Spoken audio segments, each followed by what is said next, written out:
জুলাই গণঅভ্যুত্থানের মানবতাবিরোধী অপরাধে এখন পর্যন্ত ৬টি মামলার রায়ে ১৫ জনের মৃত্যুদণ্ডসহ যাবজ্জীবন ও বিভিন্ন মেয়াদে কারাদণ্ড হয়েছে ৬১ জনের।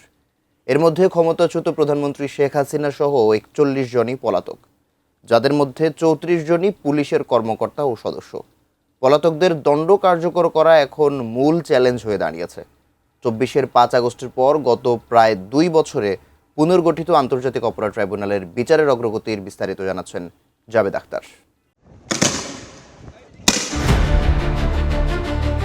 ২৪ জুলাই আগস্টের গণ অভ্যুত্থানে শহীদের সংখ্যা সরকারি গেজেটে ৮৪৩ আর আহত ১৪,৩৭০ জন।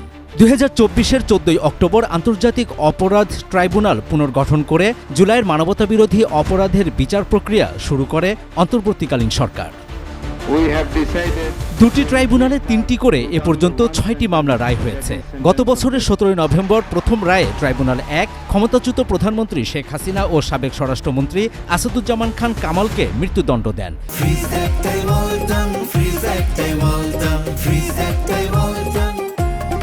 রাজসাক্ষী হওয়া অপর আসামি সাবেক আইজিপি চৌধুরী আবদুল্লাহ আল মামুনকে দেওয়া হয় ৫ বছরের কারাদণ্ড। যে আসামিগুলোর সাজা অল্প ছিল, যেগুলো আমরা এনহ্যান্সমেন্টের জন্য আপিল করেছিলাম, খুব দ্রুত এই আপিলগুলো শুনানির একটা উদ্যোগ নিব। রাজধানীর চাংখারপুলে ২ স্কুল ছাত্রসহ ৬ জনকে হত্যার মামলায় গত ২৬ জানুয়ারি ডিএমপির সাবেক কমিশনার হাবিবুর রহমান সহ ৩ পুলিশ কর্মকর্তাকে মৃত্যুদণ্ড দেন ট্রাইব্যুনাল ১। অন্য ৫ আসামিকে ৩ থেকে ৬ বছর মেয়াদে কারাদণ্ড দেওয়া হয়। সাভারের আশুলিয়ায় ৫টি মৃতদেহ এবং জীবিত একজনকে পোড়ানো সহ ৭ জনকে হত্যার মামলায় ট্রাইব্যুনাল ২ গত ৫ ফেব্রুয়ারি সাভারের সাবেক সংসদ সদস্য মোহাম্মদ সাইফুল ইসলাম সহ ৬ আসামিকে মৃত্যুদণ্ড দেন। অন্য ৭ জনকে যাবজ্জীবন ও ২ জনকে ৭ বছর করে কারাদণ্ড দেওয়া হয়। রাজসাক্ষী হয় খালাস পান আশুলিয়া থানার সাবেক এসআই আফজালুর রহমান।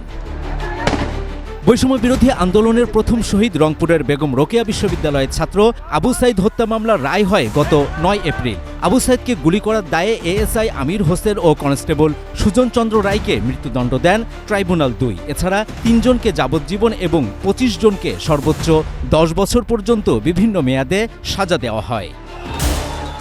রাজধানীর বনশ্রীতে ২ জনকে হত্যা ও ভবনের কার্নিশে ঝুলে থাকা তরুণকে গুলি করার মামলায় ২৮ জুন ডিএমপির সাবেক কমিশনার হাবিবুর রহমান সহ ৩ পুলিশ কর্মকর্তাকে মৃত্যুদণ্ড দেন ট্রাইব্যুনাল ১। এছাড়া একজনের যাবজ্জীবন ও আরেকজনের ২০ বছরের সাজা হয়েছে এই মামলায়। আন্দোলনকারী ছাত্র জনতাকে আটক, নির্যাতন ও হত্যার নির্দেশ দেওয়া সহ ৩টি অভিযোগে ট্রাইব্যুনাল ২ গত ৩০ জুন জাতীয় সমাজতান্ত্রিক দল জাসদের সভাপতি ও সাবেক মন্ত্রী হাসানুল হক ইনুকে ১০ বছরের কারাদণ্ড দেন। স্বচ্ছতা এবং নিরপেক্ষতার মধ্যে এবং আন্তর্জাতিক মান বজায় রেখে আমরা এই ৬টি মামলার বিচার কার্য সম্পন্ন হয়েছে। এর চেয়েও যদি দ্রুত আর বিচার কার্য করেন তাহলে এই বিচার নিয়ে জনমনে প্রশ্ন দেখা দিতে পারে। ট্রাইব্যুনাল ১-এর ৩টি রায়ে দণ্ডিত ১৫ জনের মধ্যে শেখ হাসিনা সহ পলাতক আসামি ১০ জন, আর ট্রাইব্যুনাল ২-এর ৩টি রায়ে যে ৪৬ জনের দণ্ড হয়েছে তার মধ্যে ৩২ আসামি পলাতক।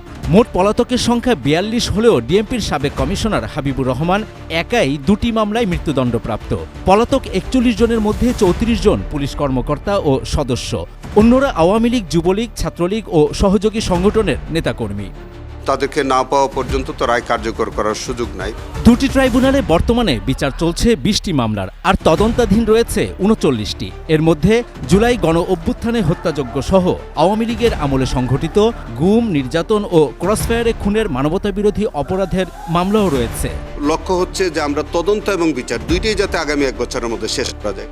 Jabed Akhtar, ATN news, Dhaka.